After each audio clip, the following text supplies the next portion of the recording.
Olá, tudo bem? Bem, hoje nós vamos tratar da LDB, isso mesmo, Lei de Diretrizes e Bases da Educação Nacional, a Lei 9.394, ou mais comumente chamada e conhecida de 93/94 de 96. Nós vamos tratar das atualizações e da importância dela para os concursos públicos de professores de educação infantil e também anos iniciais. Vamos lá! Olha só, a LDB é extremamente importante para os concursos públicos de professores, sendo que há alguns artigos que as bancas, de uma maneira geral, adoram recorrer a eles na hora de elaborar suas questões. Quais são esses artigos? O terceiro, que trata dos princípios da educação, o quarto, que fala dos deveres do Estado, o artigo número 12, que fala da incumbência das unidades escolares de cada escola, o 21, que trata aí da divisão escolar, o 24, que fala das regras da educação básica, o 26, que trata do currículo escolar, e os artigos de 58 a 60 que falam da educação especial. E agora nós vamos nos ater às últimas atualizações, essas que aconteceram de 2019 para cá. São várias, vamos a elas. Olha só, para que haja alguma alteração em uma lei federal, como é o caso da 93/94, da LDB, só uma outra lei federal pode alterá-la. Então, para que haja alterações, é necessário que haja outras leis. Então, a lei de número 14.191, que foi assinada em 3 de agosto de 2021, ela traz aí mais um inciso no artigo 3º, que fala do respeito à diversidade humana, linguística, cultural e identitária das pessoas surdas, surdo-cegas e com deficiências auditivas. Veja que logo depois tem um NR. O que significa esse NR? É nova redação. Portanto, esse texto foi uma introdução, uma nova redação ao artigo 3º. Portanto, o artigo 3º, veja aí na tela, ele vai permanecer igual antes, só que agora é acrescido o inciso 14. Então, ele fala, olha, das bases, dos princípios, né? Quais são os princípios do ensino nacional? E aí tem os anteriores que permanecem. Igualdade de condições para acesso e permanência na escola, liberdade para aprender, ensinar, pesquisar, divulgar a cultura, o pensamento, a arte, o saber, pluralismo de ideias, de concepções pedagógicas, respeito à liberdade, apreço à tolerância, coexistência de instituições públicas privadas de ensino, gratuidade no ensino público e em estabelecimentos oficiais, valorização do profissional da educação escolar, gestão democrática do ensino público na forma desta lei e na legislação de sistemas de ensino, garantia de padrão de qualidade, valorização na experiência extraescolar, vinculação entre a educação escolar, o trabalho e as práticas sociais, consideração com a diversidade étnico-racial, garantia do direito à educação e aprendizagem ao longo da vida. E aí foi acrescentado o inciso 14. Respeito à diversidade humana, linguística, cultural e identitária das pessoas surdo-cegas e com deficiências auditivas.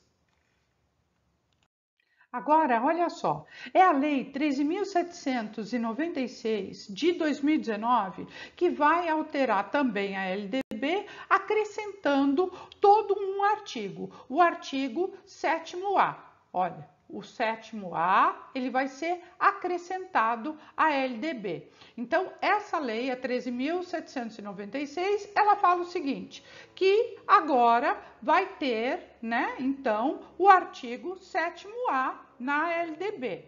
E sendo que essa lei vai entrar em vigor após 60 dias da sua publicação, ou seja, do dia 3 de janeiro, conta-se 60 dias, portanto, em março já de 2019, já começa a valer o que está no artigo 7º-A da LDB, que a gente vai ver exatamente qual é o texto agorinha.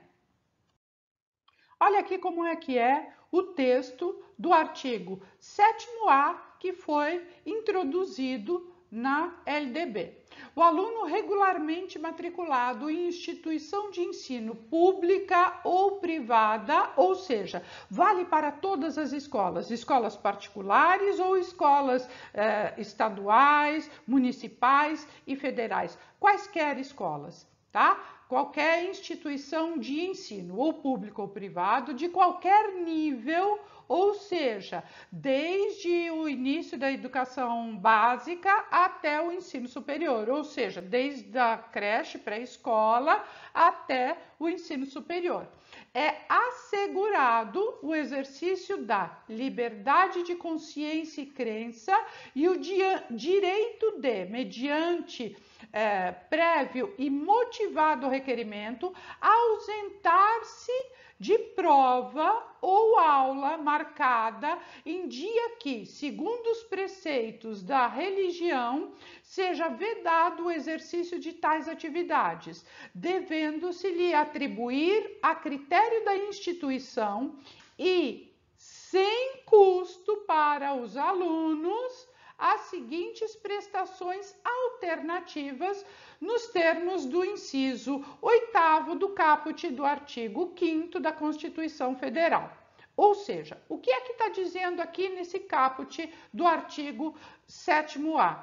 Está dizendo que, por motivos religiosos, os alunos podem se ausentar da escola, seja em dia de prova, seja em dia de atividade, seja em dia de aula, desde que o aluno faça a solicitação com antecedência. Então, o aluno, feito essa antecipação, né, ele vai até a secretaria, ele pede, ele solicita, ele diz que ele vai se ausentar no dia tal, por motivos religiosos, e então a escola vai providenciar o que ele perderia, né, de atividade, e está bem disposto aqui, bem discriminado. Entretanto, um adendo aqui tem que ser feito. Olha, é sem custo, especialmente para as instituições privadas, porque estas gostam de cobrar taxa para tudo, né? Tem taxa para requerimento, tem taxa para solicitar tal documento, tem taxa para isso, taxa para aquilo. Enfim, é sem custo para o aluno. Bem, e aí, nos incisos e parágrafos, tem toda a discriminação de como é que isso vai se dar. Veja só. Prova ou aula de reposição, conforme o caso, a ser realizada em data alternativa. Tá? No turno de estudo do aluno, ou seja, no mesmo período, se o aluno estudar de manhã é de manhã, se ele estudar à tarde é à tarde, se ele estudar à noite é à noite, ou em outro horário agendado com a sua anuência expressa, ou seja, o aluno tem que concordar com aquele horário alternativo da aula. Pode ser também essa substituição, olha, um trabalho escrito ou outra modalidade de atividade de pesquisa com tema, objetivo e data de entrega definidos pela instituição de ensino, ou seja, a escola, a universidade, enfim, a instituição determina o prazo, determina a data de entrega e o aluno providencia, né? Ou um trabalho escrito ou alguma outra atividade, uma outra pesquisa. Parágrafo 1º. A prestação alternativa, quer dizer, essas outras atividades, poderá observar os parâmetros curriculares e o plano de aula do dia da ausência do aluno. Ou seja, não é para ser solicitada alguma atividade que não tenha sido objeto daquele dia da ausência. Então, se o aluno estiver ausente, por exemplo, numa sexta-feira à tarde, aquela aula da sexta-feira à tarde é que será objeto dessa pesquisa, desse trabalho. Não vai caber ao professor solicitar uma pesquisa ou um trabalho de outro conteúdo que não aquele que está sendo trabalhado no dia da ausência do estudante, certo? Parágrafo 2º. O cumprimento das formas de prestação alternativa de que trata esse artigo substituirá a obrigação original para todos os efeitos, inclusive regularização do registro de frequência. Ou seja, a atividade em si, já por si só, já justifica, já explica a ausência no livro de chamada que tenha sido feito naquele dia de ausência do aluno, certo? Terceiro, as instituições de ensino implementarão progressivamente, no prazo de 2 anos a contar, né, daí, as providências e adaptações necessárias para o seu funcionamento às medidas cabíveis nesse artigo. Ou seja, as escolas têm que se adequar e atender os alunos nessa solicitação. O disposto desse artigo não se aplica ao ensino militar no que se refere ao artigo 83. Portanto, porque aí o ensino militar vai sofrer outras regras, né? Não vai se aplicar essa específica, porque ele tem outra demanda, ele tem outras regras de atuação. Agora veja, o artigo número 12, ele também sofreu alteração. E a alteração do artigo 12 é no inciso 11, que foi incluída pela Lei 13.840 de 2019. Então, o que fala o artigo 12? O caput fala: os estabelecimentos de ensino, respeitadas as normas comuns e os seus sistemas de ensino, terão a incumbência de... E aí vai tratando, né, de todos os incisos. Veja que o 8º aqui, como era antes e como ficou, né, a LDB atualizada, veja como era antes.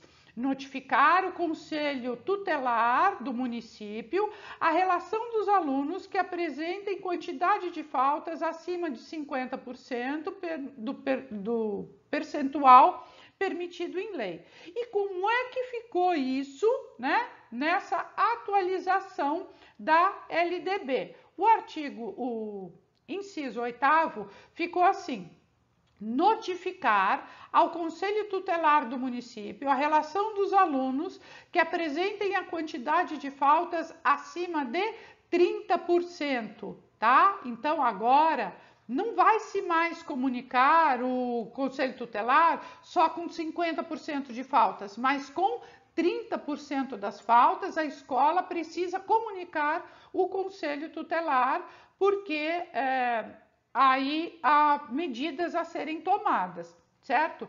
E essa lei, a 13.840, ainda acrescentou, este inciso: promover ambiente escolar seguro, adotando estratégias de prevenção e enfrentamento ao uso ou dependências de drogas. Por quê? Esta lei especificamente, ela vai falar a respeito de drogas de um modo geral, sendo que um dos artigos que ela trata é disso, de acrescentar o artigo 11 ao inciso 11 ao artigo 12 da LDB, que é no ambiente escolar adotar, né, estratégias para a prevenção e o enfrentamento ao uso de drogas e dependências, né? Ou seja, a escola precisa ser proativa,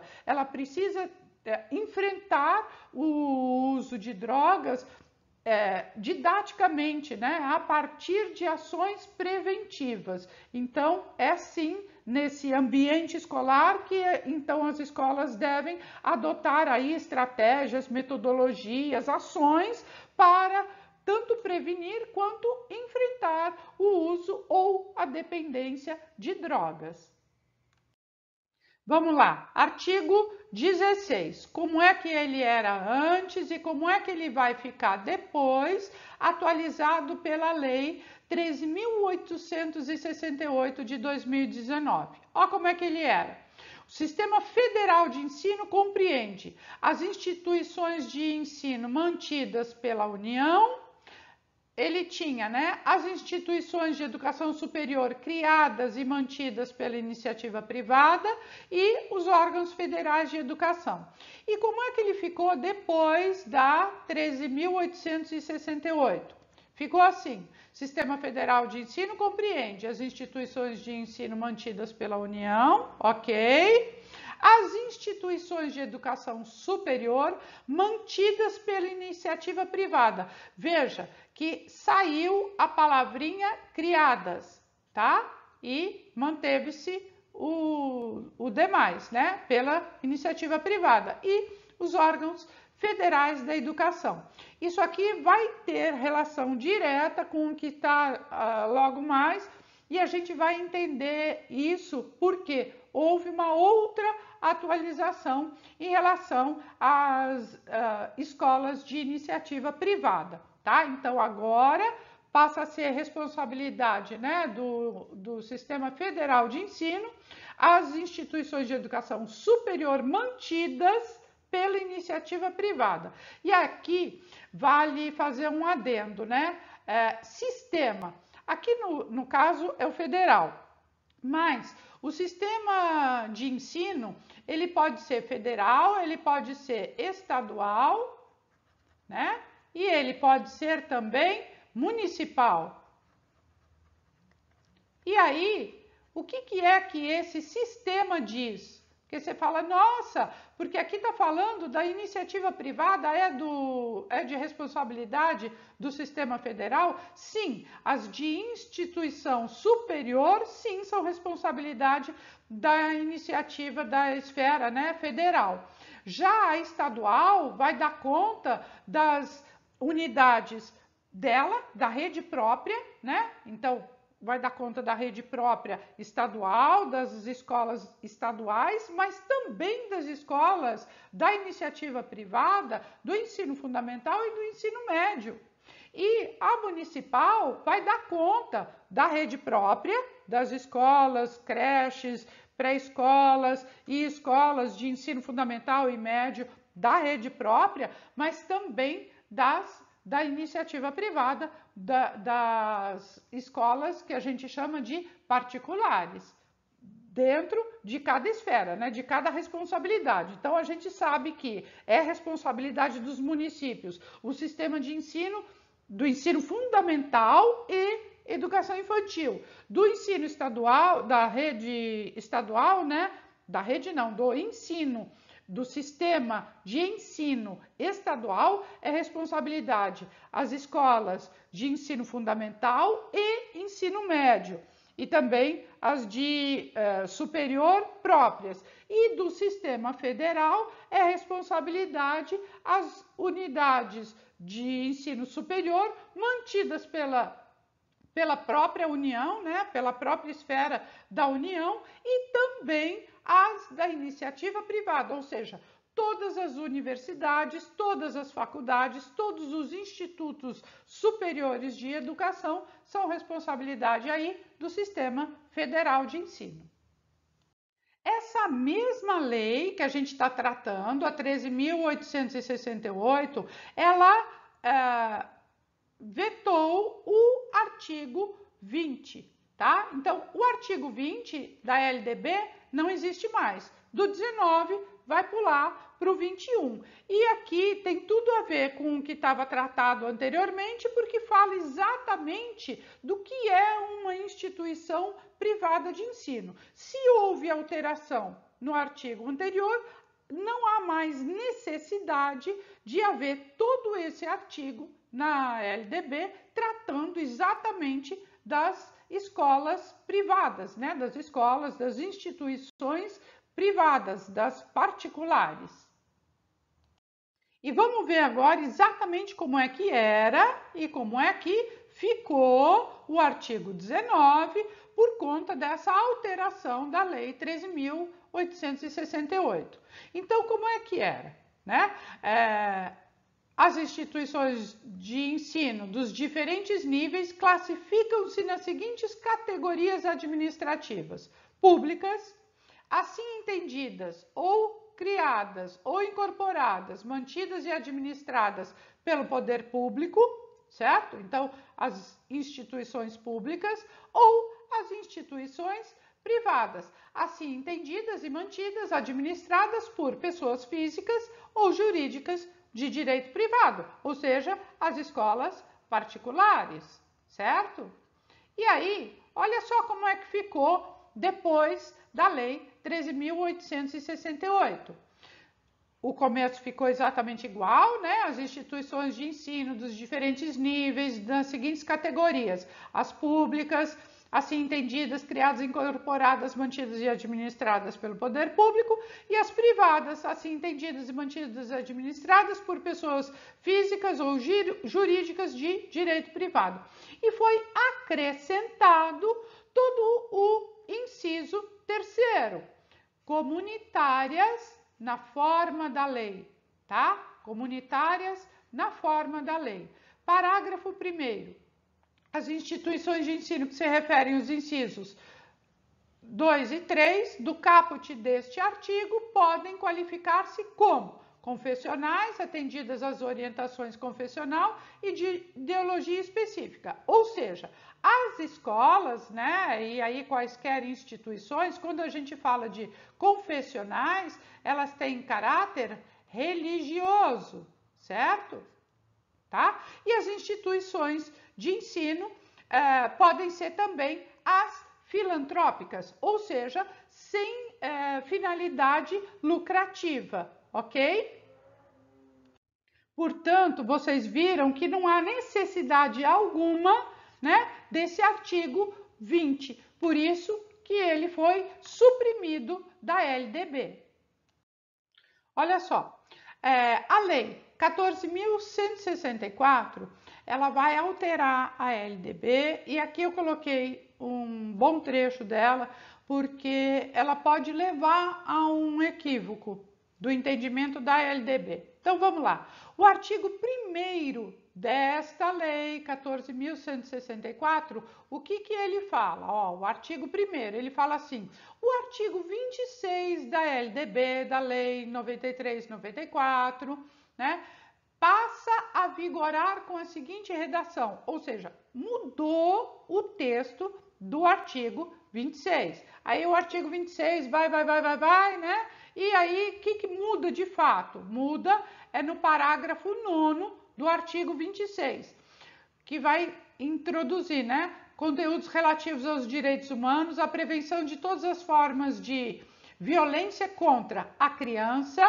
o adolescente e a mulher serão incluídos como temas transversais, tá?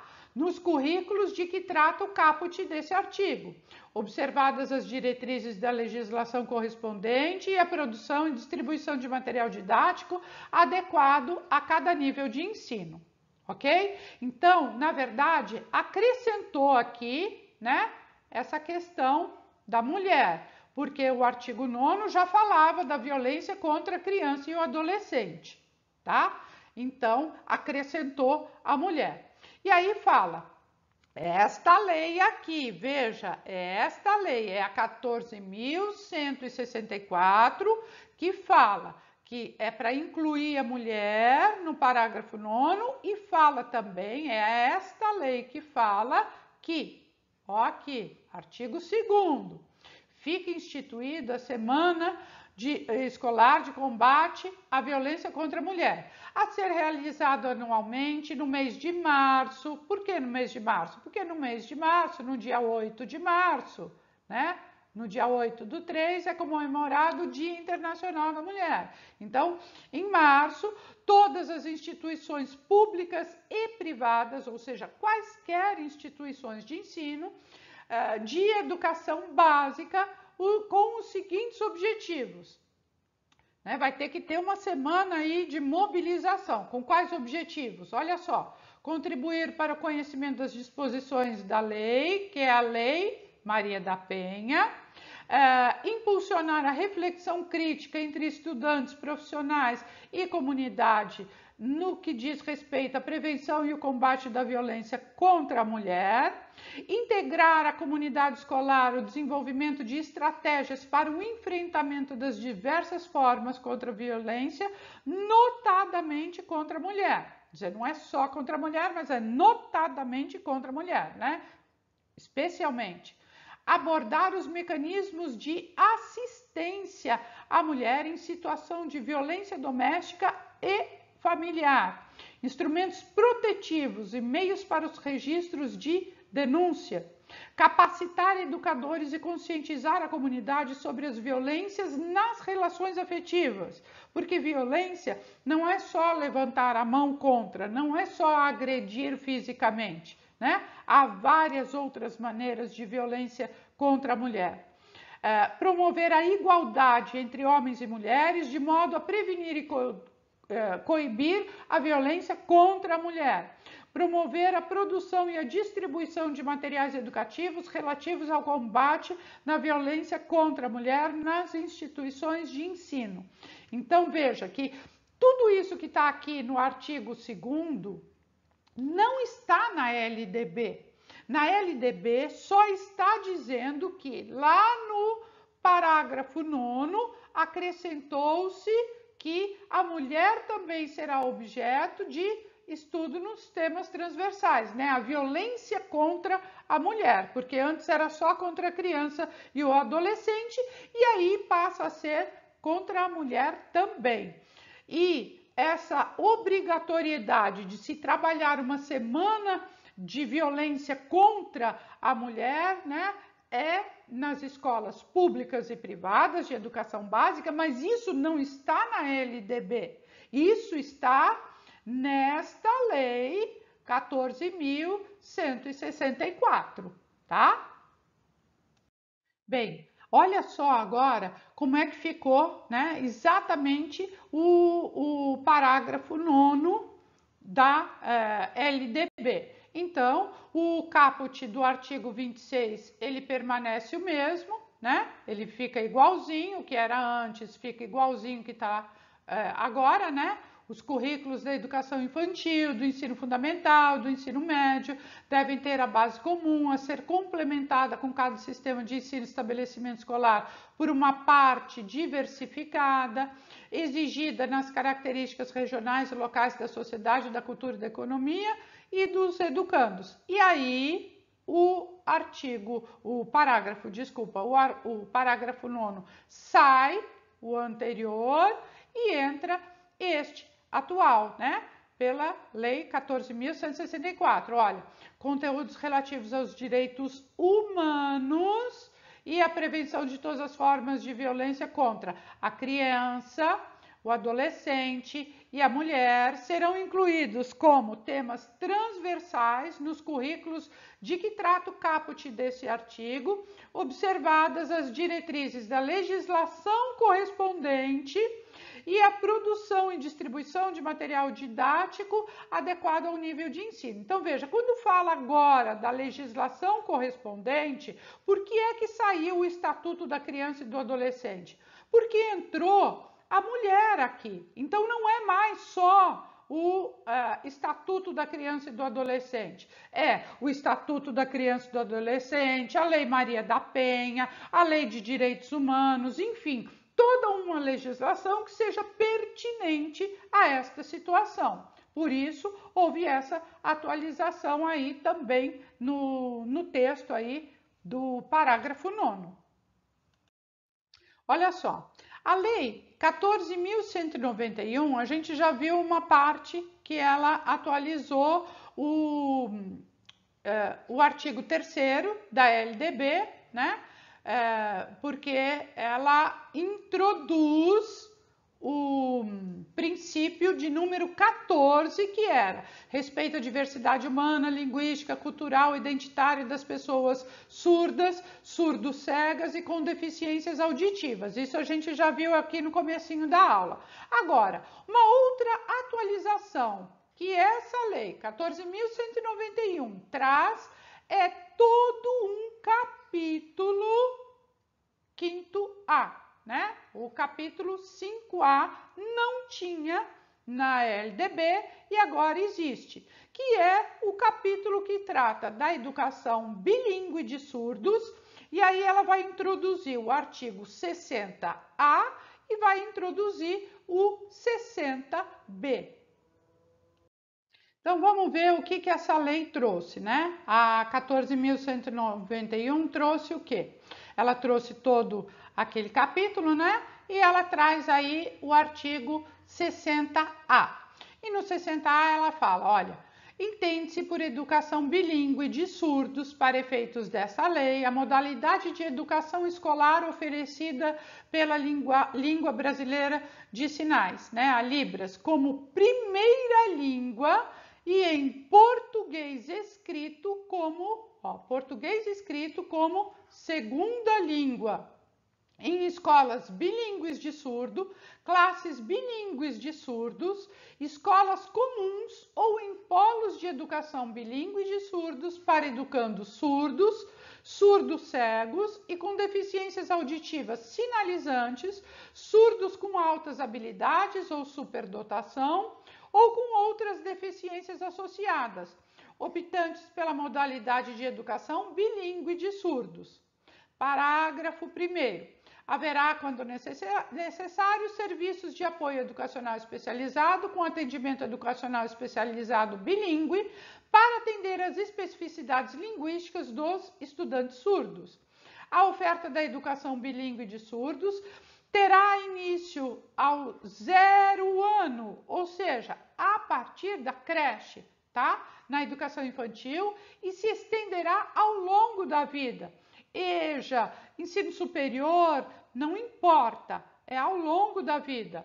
O disposto no caput desse artigo será efetivado sem prejuízo das prerrogativas de matrícula em escolas ou classes regulares, de acordo com o que decidir o estudante, ou no que couber, né, aos pais ou responsáveis e as garantias previstas na Lei 13.146, que é o Estatuto da Pessoa com Deficiência, que inclui para os surdos oralizados o acesso aí a tecnologias assistivas.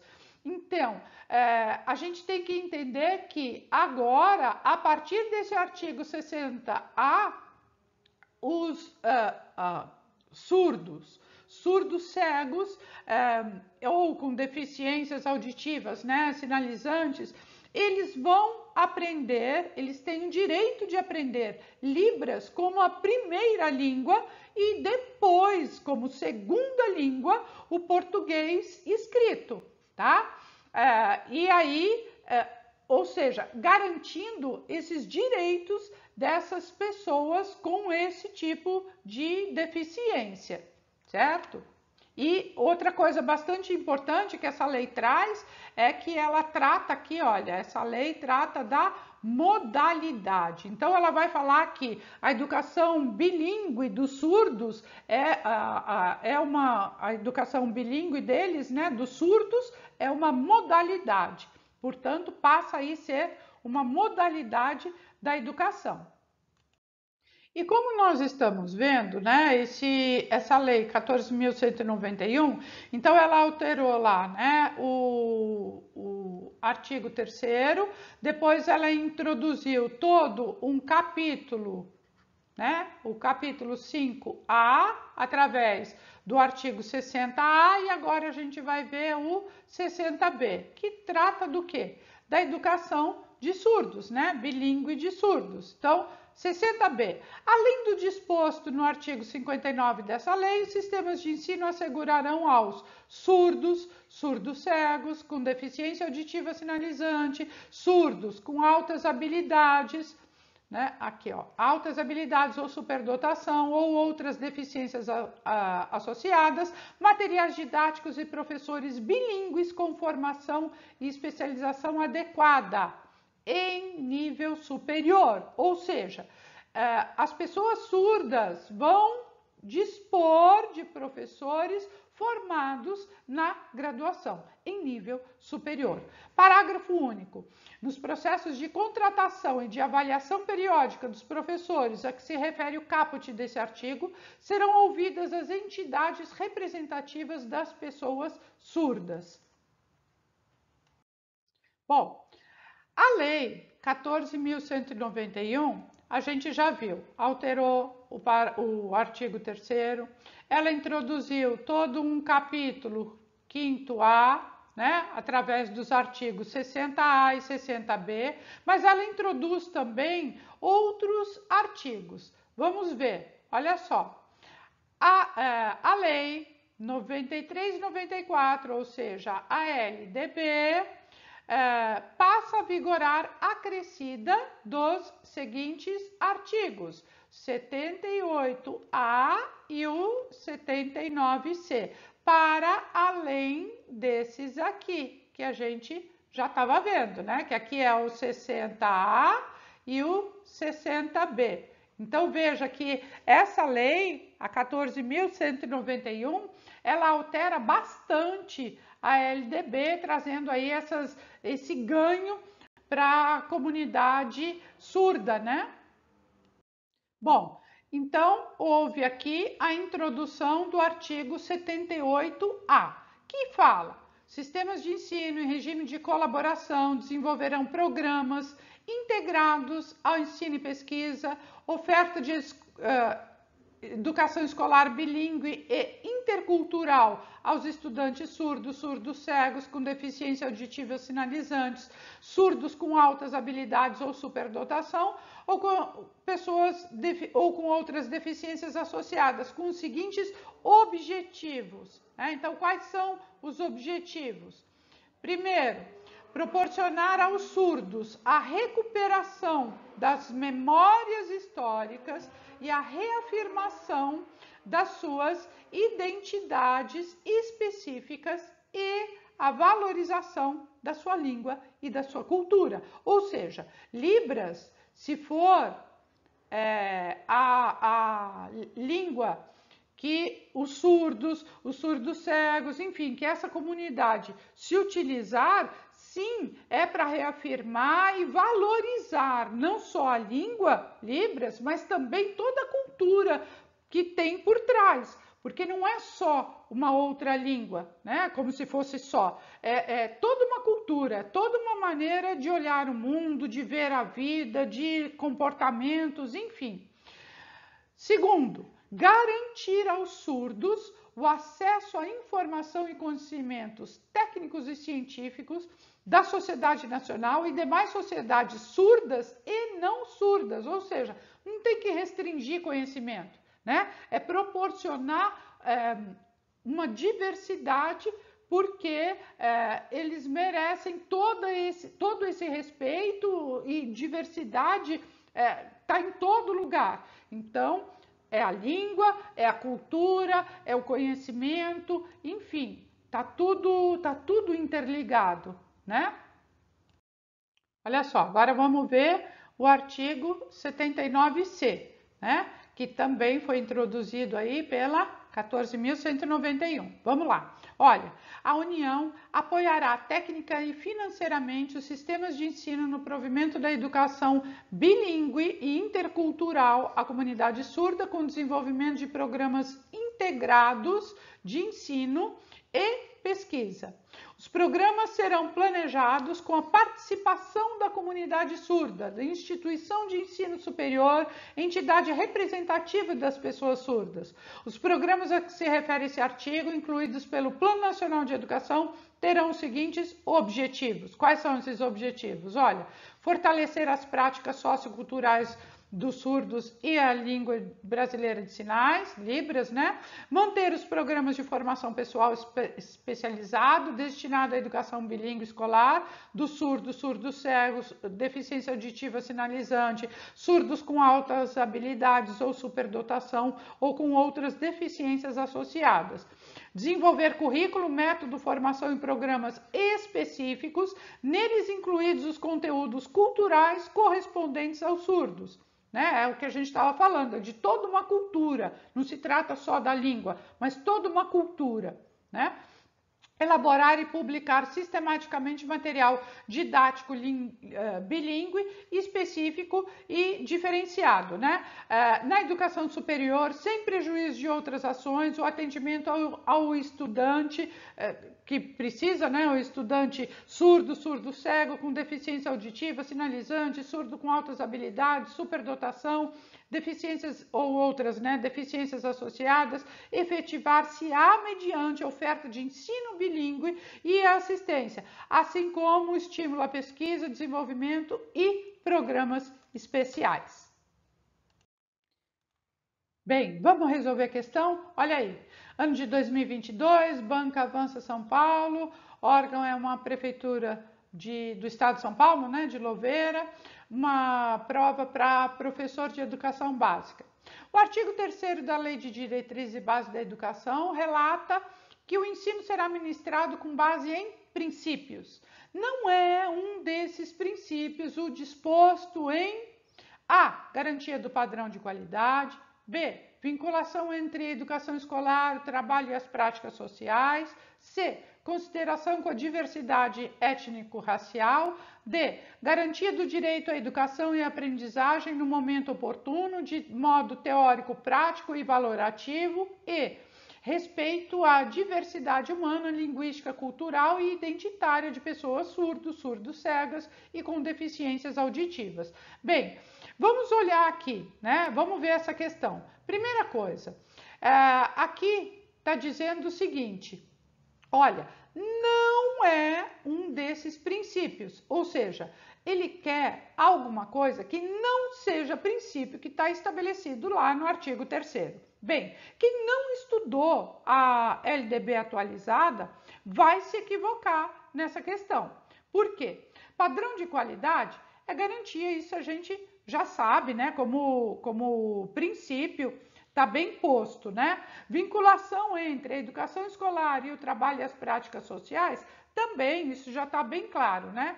Consideração com a diversidade étnico-racial, também ok, certíssimo. Agora, quem não conhece a atualização da legislação pode se equivocar e achar que respeito à diversidade humana, linguística, cultural e identitária da pessoa surdo, surdo-cega e com deficiência auditiva pode estar errado. Entretanto, isso aqui é o inciso 14 que entrou, né? É o inciso 14 que entrou lá no parágrafo 3º.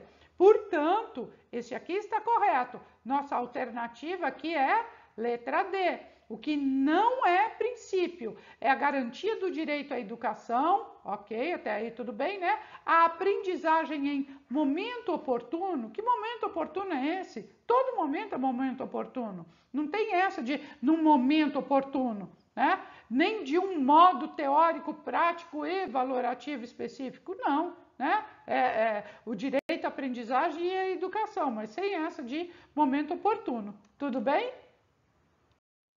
Olha só, essa prova foi de 2019 para técnico de assuntos educacionais. Olha, o artigo 7º da Lei de Diretrizes e Bases diz que o aluno regularmente matriculado em instituição de ensino pública ou privada, de qualquer nível, é assegurado no exercício da liberdade de consciência e crença o direito de, mediante prévio e motivado requerimento, ausentar-se de prova ou de aula marcada para aquele dia em que, segundo os preceitos de sua religião, seja vedado o exercício de tais atividades, devendo-se-lhe atribuir, a critério da instituição e sem custo para o aluno, prestações alternativas nos termos do inciso 8º do caput do artigo 5º da Constituição Federal. Sobre este artigo, todas as alternativas a seguir estão corretas, exceto, olha, tá procurando a errada, hein?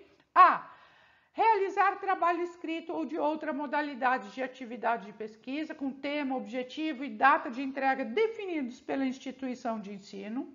B. Responder à prova ou assistir à aula de reposição, conforme o caso, a ser realizada em data alternativa no turno de estudo do aluno ou em outro horário agendado com a sua anuência expressa. C. O disposto nesse artigo não se aplica ao ensino militar, a que se refere o artigo 83 dessa lei. D. O cumprimento das formas de prestação alternativa de que trata esse artigo substituirá a obrigação original para todos os efeitos, inclusive regularização do registro de frequência.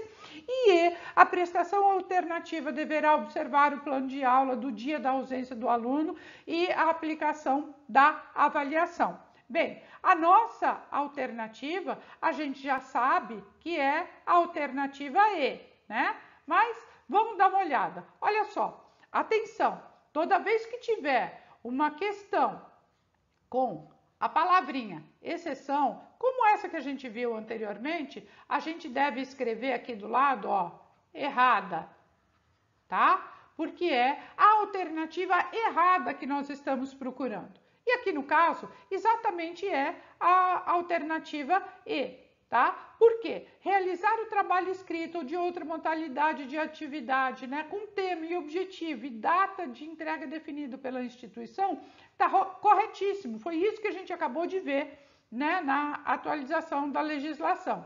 Responder à prova ou assistir à aula de reposição, olha só. Conforme o caso a ser realizado em data alternativa, no turno de estudo do aluno ou em outro horário, né? Ou em outro horário, agendado com a sua anuência expressa, também está corretíssimo. O disposto desse artigo não se aplica ao ensino militar. Ok, ele não se aplica mesmo. Lembra que eu comentei ainda com vocês que o estudo militar tem uma outra legislação que disciplina, então está fora disso, né? E o cumprimento das formas de prestação alternativa de que trata esse artigo substituirá a obrigação original para todos os efeitos, inclusive regularização do registro de frequência. Também correto. Portanto, a nossa única alternativa errada é a letra E. Alternativa E. Vamos lá resolver mais uma questão? Olha só. Banca CEPCOM, Prefeitura de Cacimba de Dentro, lá na Paraíba, professor fundamental 1. No inciso 8º do artigo 12 da Lei de Diretrizes e Bases de Educação Nacional, tem a seguinte redação. Artigo 12. Aí o caput, né? E depois o inciso 8º, notificar ao Conselho Tutelar do município a relação de alunos que apresentem quantidade de faltas acima de tantos por cento do percentual permitido em lei. Complete as lacunas referente ao percentual de faltas que precisam ser informadas ao Conselho Tutelar do município ou região. A alternativa que preenche corretamente é 30%, 50%, 25%, 40%, 35%. Bem, qual é a porcentagem? Nós já vimos que a legislação foi alterada, né? E a legislação foi alterada de 50% para 30%. Isso mesmo, letra A, 30%, né? Agora, veja que é uma pergunta simples para quem estudou a atualização, porque quem está com a LDB anterior vai direto no 50%. Quem estudou por cima, quem não se deteve a estudar com atenção as alterações, prestar bastante atenção, pode se equivocar e ficar pensando que era os 25%, que é o que completa dos 75%, né, anteriores, que vai completar aquilo que pode. Pode se equivocar também em relação à educação infantil, né? Que a educação infantil tem um limite de 60% de ausências, portanto, pode se equivocar aqui com 40%, os 35% está aqui para causar uma dúvida. Então veja que para quem não estudou, a possibilidade de colocar uma alternativa equivocada, de colocar uma alternativa que não condiza mais com a LDB é grande. Então, atualize-se, estude pela lei atualizada, muita atenção, porque as bancas vão pedir, olha, tudo o que foi atualizado recentemente. Tudo bem? Bom, era isso que tinha por hoje. Não se esqueça de se inscrever no canal se não está inscrito ainda, dá o joinha, né? Deixa aí seu like, ativa o sininho para você ser avisado quando tiver mais vídeo interessante, bacana, com dica bem pertinente para ir para os seus estudos. Tudo bem? Tchau, até mais. Te vejo daqui a pouco.